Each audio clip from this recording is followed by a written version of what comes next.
particularmente el origen de la estomatitis vesicular en un brote de 2004 y 2018.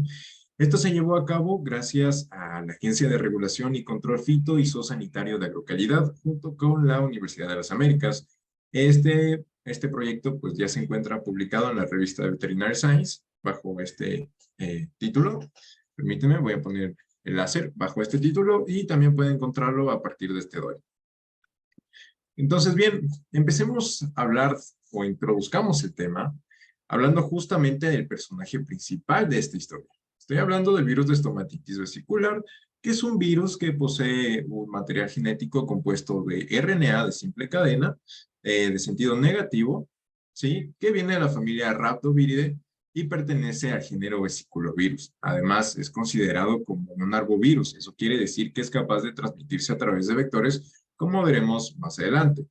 Al ser perteneciente o al pertenecer a la familia de Rhabdoviridae, este virus es primo del virus de la rabia. Y de hecho, algo curioso de cómo se les conoce a los virus de esta familia, se les conoce como virus bala, justamente porque su forma helicoidal pues se asemeja muchísimo a una bala. Hasta el momento se conocen dos serotipos del virus de la estomatitis vesicular. Uno de los más abundantes o de mayor prevalencia es el serotipo de New Jersey, cual se encuentra en Norteamérica, Centroamérica y Sudamérica, pero también tenemos el serotipo de Indiana, el cual tiene unos subtipos. Indiana 1, que se encuentra en Norteamérica, Centroamérica y Sudamérica. Indiana 2, que también es conocido como Cocal y se encuentra sobre todo en Brasil y Argentina. Y también Indiana 3 o Alagoas, que prevalece sobre todo en un lindo país conocido como Brasil. Hablemos de algo bastante importante sobre el virus, en este caso la transmisión. Existen dos formas de cómo el virus puede transmitirse. Una de ellas es a través de contacto directo, ¿sí? Como fluidos, donde pues usualmente ocurre entre mamíferos. El virus tiene un gran tropismo de hospederos. Por ejemplo, tenemos vacas, caballos, cerdos, cabras, monos, murciélagos, roedores e incluso humanos, razón por la cual esta enfermedad es considerada como una enfermedad de tipo zoonótico. Pero también tenemos otra transmisión, otro tipo de transmisión. Estoy hablando de la transmisión indirecta o por medio de vectores, lo cual es un gran problema. Pero ¿por qué la transmisión por vectores es un gran problema? Porque estos organismos, estos artrópodos, no únicamente funcionan como un método de viaje para el virus, sino que también forman parte de los hospederos. Eso quiere decir que el virus puede replicarse en las células de algunos de estos artrópodos y pues proliferar. ¿Ok? Y también tiene algún tropismo bastante interesante con estos artrópodos, ya que incluso se ha visto que es capaz de, pues, de propagarse en saltamontes. Y algo importante que ocurre con esto es que algunas especies de mosquitos son capaces, o de moscas también, son capaces de recorrer largas distancias, incluso se ha visto que pueden recorrer 10 kilómetros. Y también pasa algo muy importante aquí, que algunos estudios han descubierto de que el virus es capaz de transmitirse no únicamente de forma horizontal, sino también de forma vertical. Eso quiere decir que, por ejemplo, un mosquito pone sus crías, sus 200 huevos, aproximadamente 50 a 200 huevos, estas larvas crecen ya infectadas con el virus. Y esto puede pasar hasta 3 generaciones. Ahora, tomando en cuenta 200 mosquitos infectados, que cada uno puede recorrer 10 kilómetros, ¿qué tanto podría expandirse el virus? Por lo tanto, en algunos países, ¿sí? Que tienen, pues, o se encuentran en estas zonas tropicales, enfermedades como estas transmitidas por vectores, pues, muchas veces llegan a ser poco controladas. Y esto es lo que pasa con la estomatitis vesicular. Ahora hablemos de una de las problemáticas, digamos, más grandes. Estoy hablando de la parte económica, ya que si hablamos de ganadería, pues es una de las partes fundamentales de casi todos los países de América Latina. Muchos de ellos dependen del comercio de ganado, tanto de carne como de leche, y cuero, etcétera. ¿Y qué pasa aquí? Eh, los síntomas de la estomatitis vesicular se asemejan, pero muchísimo a los síntomas de una enfermedad llamada fiebre aftosa que es de declaración obligatoria catalogada por la OIE. Eso quiere decir que hay un caso de fiebre aftosa, entonces el país entra en cuarentena y no puede exportar ninguno de sus productos. Entonces hay una pérdida económica brutal. ¿Qué pasa también? Al ser muy parecido la estomatitis vesicular a la fiebre aftosa, entonces hasta que se descubra bien de que realmente es estomatitis vesicular, es necesario crear estas zonas de cuarentena. Entonces, las granjas e incluso el país llegan a tener estas pérdidas económicas bastante importantes. Ahora hablemos de un caso en particular, que estoy hablando de los síntomas. Esta enfermedad no es mortal. Ha habido casos, sí, en que las vacas, los bovinos, pues, llegan a morir, pero se cree sobre todo que es por los síntomas, no tanto por el virus como tal. ¿Por qué?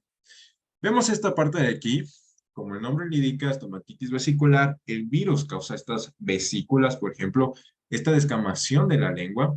Ahora imaginemos, pongámonos en el contexto de esta vaquita de aquí. ¿Qué pasa?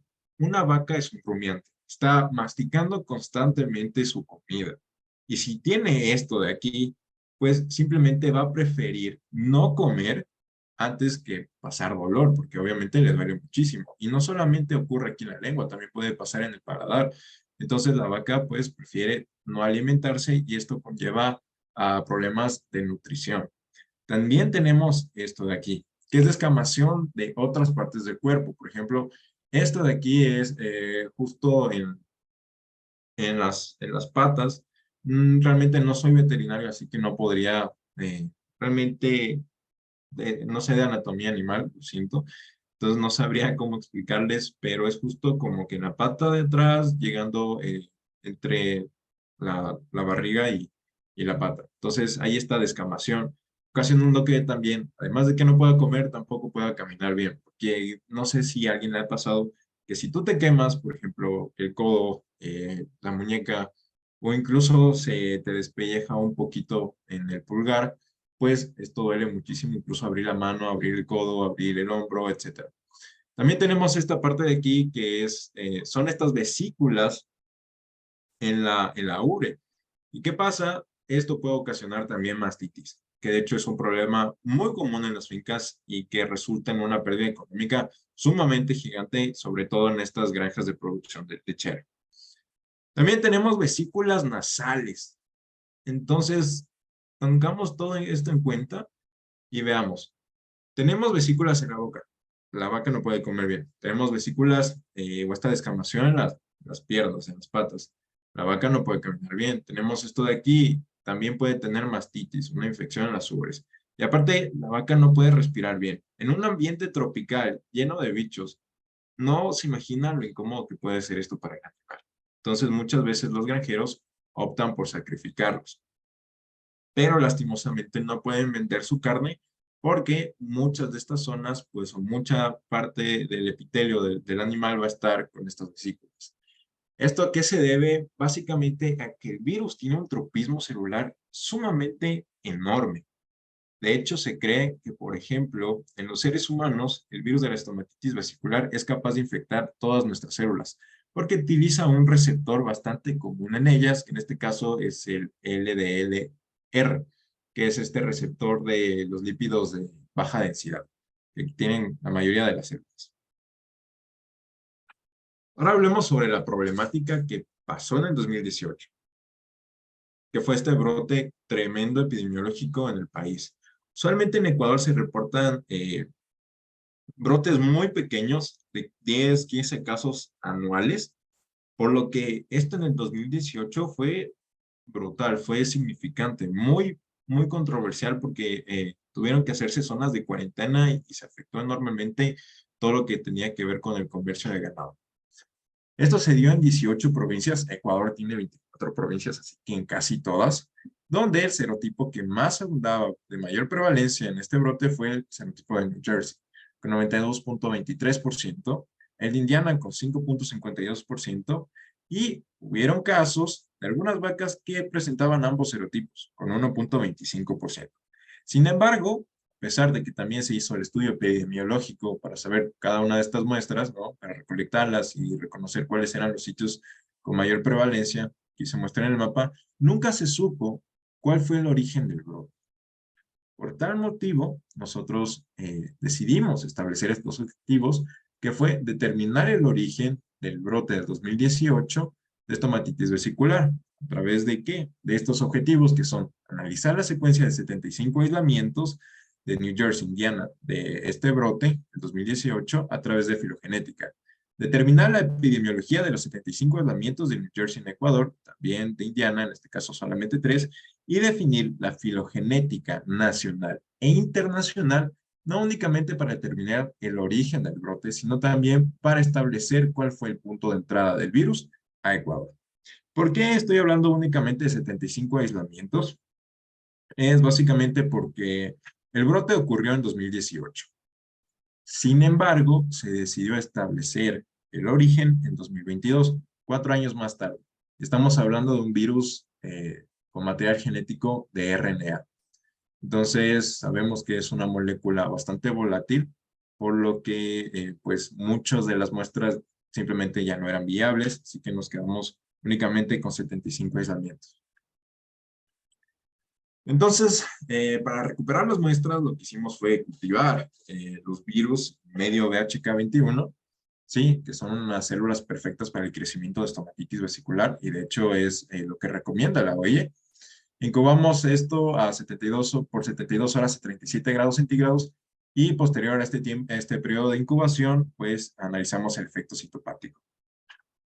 Para la extracción de RNA, pues lo que hicimos fue utilizar columnas.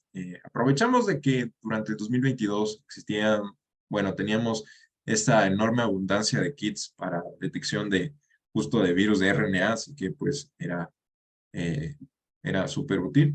Después de extraer el RNA, utilizamos RNA Later, que es un reactivo milagroso, diría yo, ya que permite conservar el RNA a temperatura ambiente incluso un mes, lo cual es pues sumamente bastante útil, sobre todo si es que alguien decide utilizar o hace un muestreo en una zona donde la temperatura o procesar las muestras es un poco complicado.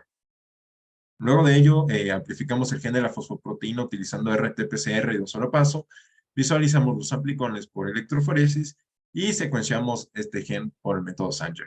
¿Por qué utilizamos el gen de la fosfoproteína? Básicamente porque es el gen utilizado para determinar la epidemiología del virus de estomatitis vesicular, ya que este adquiere una tasa, bueno, tiene una tasa de mutaciones un poco más, es un poco mayor comparada con las otras secuencias del virus. Es por esta razón. Para la filogenética, bueno, utilizamos el programa de UniPro-Eugene, que nos permite, pues, eliminar esos errores de secuenciación. Cabe aclarar que para la secuenciación secuenciamos tanto forward como reverse, entonces esto nos servía mucho para evitar cometer errores durante el análisis de las secuencias. Luego, para construir los árboles filogenéticos, alineamos las secuencias en MEO utilizando el cluster W con los parámetros default.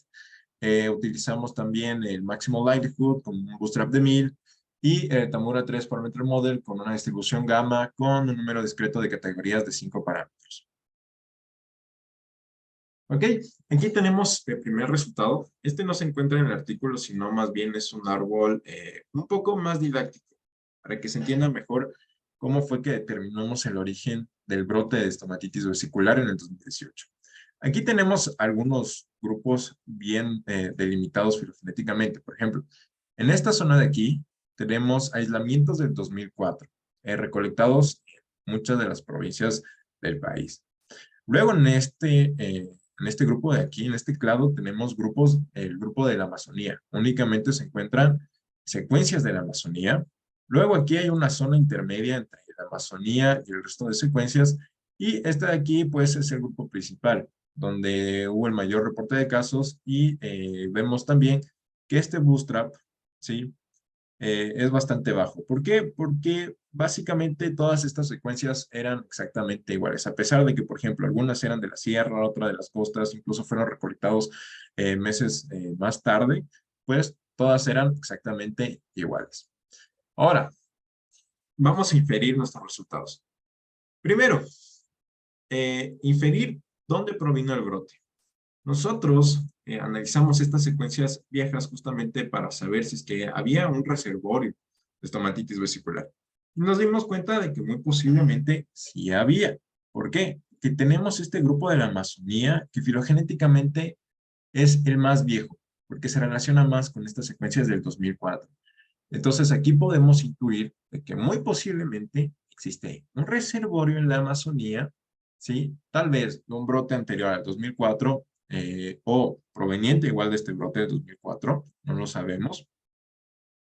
No podemos determinarlo lastimosamente porque no tenemos más datos de años anteriores o años después del 2004, pero pero muy posiblemente hay un reservorio aquí en la Amazonía y que de aquí de la Amazonía pues se trasladó al resto del país. ¿Por qué? Porque, por ejemplo, tenemos esta secuencia de aquí, que filogenéticamente también es, digamos, un ancestro comparado con estas de aquí, se parecen más a estas de acá y luego también se parecen a estas de aquí. Esta fue recolectada en enero, ¿ok? Y luego tenemos aquí esta secuencia muy particular del Guayas que fue recolectado en marzo. Y vemos que el resto de secuencias pues fueron recolectadas en octubre, agosto, septiembre, diciembre y temporada de lluvia, donde la cantidad de vectores pues es muchísimo mayor. Entonces, ¿qué nos dice esto de aquí? Que posiblemente hay un reservorio en la Amazonía y que de la Amazonía llegó tal vez al sur del país por la realización de comercio de ganado y que de aquí, pues, se estableció el virus y se empezó a propagar por el resto del país y ocasionar todo este brote epidemiológico bastante importante. Entonces, aquí podemos tener tres conclusiones. Reservorio en la Amazonía, posible origen del brote en la Amazonía y luego la propagación desde el sur del país. Y tenemos que tomar en cuenta también la geografía, clima, porque tenemos también la temporada de lluvia y la evolución del virus. Como vemos aquí, y ya hablaré más adelante de ello, el virus tiene cierto modo de evolución, algo, bueno, mejor lo dejaré para adelante, para hablar un poco de ello. Y algo importante es que esta filogenética, si es que hay un reservorio aquí en la Amazonía, y si es que el origen del brote fue desde el sur del país, ¿es verdad o no? Pues decidimos estudiar los datos recopilados por agrocalidad, que de hecho concordaban con básicamente inferir este árbol filogenético. Nos dimos cuenta que sí, que de hecho los primeros casos reputados fueron en Napo y en Loja. ¿Sí? En Loja principalmente y luego el Guayas. Entonces, muy posiblemente reservorio en la Amazonía, luego Loja, luego Guayas y luego el resto del país. Vemos algo aquí bastante curioso también, que es la cordillera de los Andes, ¿cierto? Toda la sierra, pues, es una, eh, digamos, una barrera natural que impide lo que está en la Amazonía pase a la costa o viceversa. Es por esa razón que también tenemos estos grupos súper delimitados. Y otra de las razones también es la población y el comercio de ganado. En Ecuador, la distribución de las cabezas de ganado está en el 90% entre la costa y la sierra. Y apenas un 9%, sí, 10 a 9%, se encuentra en la Amazonía. Entonces, la cantidad de ganado realmente en Ecuador, en la Amazonía, es muy poco y por esa razón también es muy posible de que exista filogenéticamente, ¿sí? O que se encuentre filogenéticamente tan apartado. Pero ¿por qué es posible de que se dé el origen o que exista un reservorio en la Amazonía y que luego haya causado todo este brote? Y vamos a hablar de algo bastante importante y preocupante. Voy a tratar de compartir nuevamente.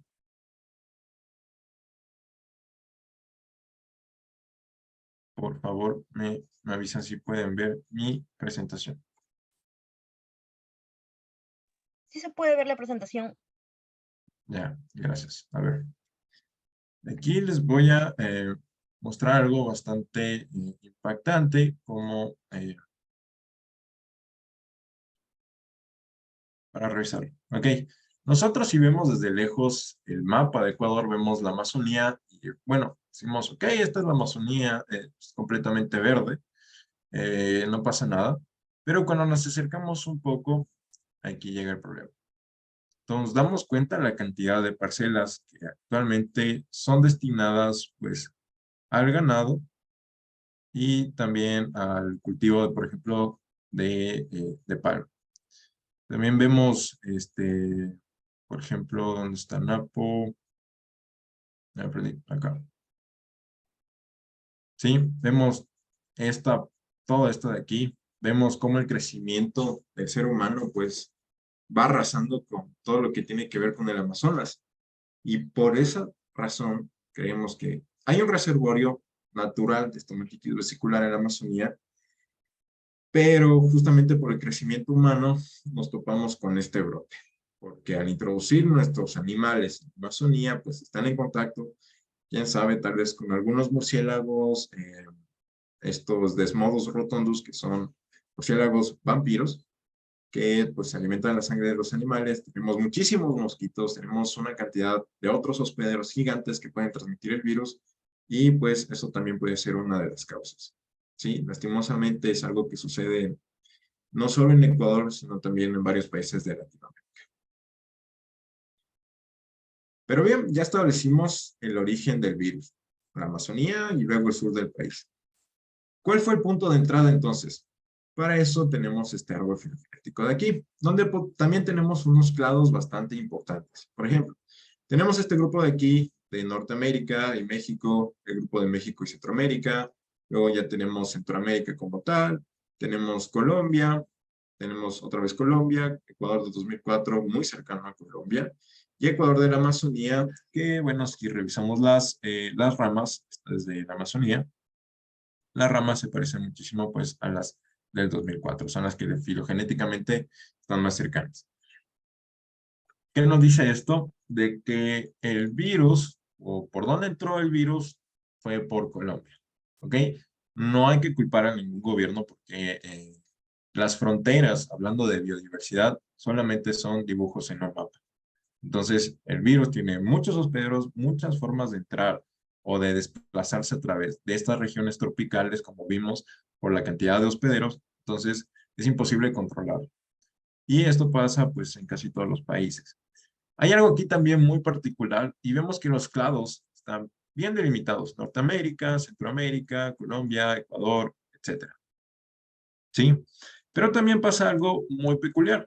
Y es que, por ejemplo, hay algunas secuencias de Panamá que se parecen más a México que, por ejemplo, a Colombia. Que de hecho, pues, Panamá está bastante lejos de México y Colombia, pues, está mucho más cerca. ¿Qué pasa aquí? Es que el virus tiene una evolución darwiniana. Eso quiere decir que el virus es capaz de adaptarse en dependencia de su entorno o de sus hospederos. Por esa razón, algunas secuencias, pues, ambientalmente están bien delimitadas, como vemos aquí, y luego vemos que, por ejemplo, Panamá se separa mucho de Colombia, pero se parece a México, cosas bastante extrañas que tal vez no podrían cabernos muy bien en la mente. Y esa evolución darwiniana ha sido reportada varias veces, en donde vemos que el virus es capaz de adquirir ciertas mutaciones en dependencia de su entorno, y que muchas veces el compartir hospederos hace que filogenéticamente se parezca más, a pesar de que se encuentra muy distante, no solo temporalmente hablando, sino también eh, geográficamente. De hecho, además de estos estudios que fueron realizados en un entorno natural, también hay estudios realizados in vitro que demuestran que el virus es capaz de adaptarse en dependencia del tipo celular en el que se cultiva. Por ejemplo, en células BHK21 tiene una tasa de mutaciones más rápida que en células de insecto. Incluso, por ejemplo, en células BHK21 adquiere 4 mutaciones en sitios específicos, comparados con las células de insecto. Entonces, el virus tiene esta evolución darwiniana y nos hace preguntarnos qué tan no vivos están los virus, ¿sí? Porque hay este debate de saber si es que los virus están vivos o si no están vivos. Solamente son partículas que son capaces de replicarse. Pero vemos que tal vez nuestro pensamiento de lo que es vida, pues todavía no queda claro. ¿Ok? Pero bueno, todo lo que les he hablado es del serotipo de New Jersey. ¿Qué pasa ahora con el serotipo de Indiana, donde únicamente pudimos recuperar 3 secuencias, 3 aislamientos? En este caso de aquí, tenemos una secuencia de Orellana, que es, bueno, de la Amazonía y se asemeja muchísimo a Colombia y pues al resto de América del Norte. Pero también tenemos unas secuencias de Pichincha y Santo Domingo, de Sierra y Costa, respectivamente, que se asemejan, en este caso, sobre todo a las secuencias aisladas en Argentina y Brasil. Aquí nos preguntamos si tal vez existen varios reservorios, en este caso, para el serotipo de Indiana. Porque es curioso, por ejemplo, que Orellana sea tan distante filogenéticamente de estas secuencias de Pichincha y Santo Domingo. Entonces, muy probable que en la Amazonía tengamos varios reservorios naturales que simplemente son determinantes justamente para la dispersión del virus. Entonces, conclusiones. Este fue o es el primer estudio epidemiológico de BCB en Ecuador, donde tuvimos que acompañar la geografía, el clima, los aspectos sociales, también como las condiciones de comercio de ganado, que también fue fundamental para la dispersión del virus, lastimosamente. También que se necesita mayor vigilancia en la Amazonía, sobre todo con esto del comercio de ganados y con la expansión ganadera en zonas protegidas. También que este es un estudio que representa la dispersión del virus, no únicamente en Ecuador, sino también a través de varios países de América. Y que es importante determinar o identificar cuáles son los reservorios naturales de estomatitis vesicular en el Amazonas. Y una de las cosas más importantes que me gustaría añadir es, como científicos, dar apoyo también a que sigamos protegiendo estas zonas, porque vemos que cada vez rompemos algo en la naturaleza, pues nos llevamos estas enfermedades con nosotros. Ya pasó con SARS-CoV-2, donde con los mercados húmedos, pues estamos en contacto con estos bichos que todavía conocemos o que no conocemos y que pueden ocasionar problemas sumamente grandes. Bueno, aquí he dejado algunas referencias y eso sería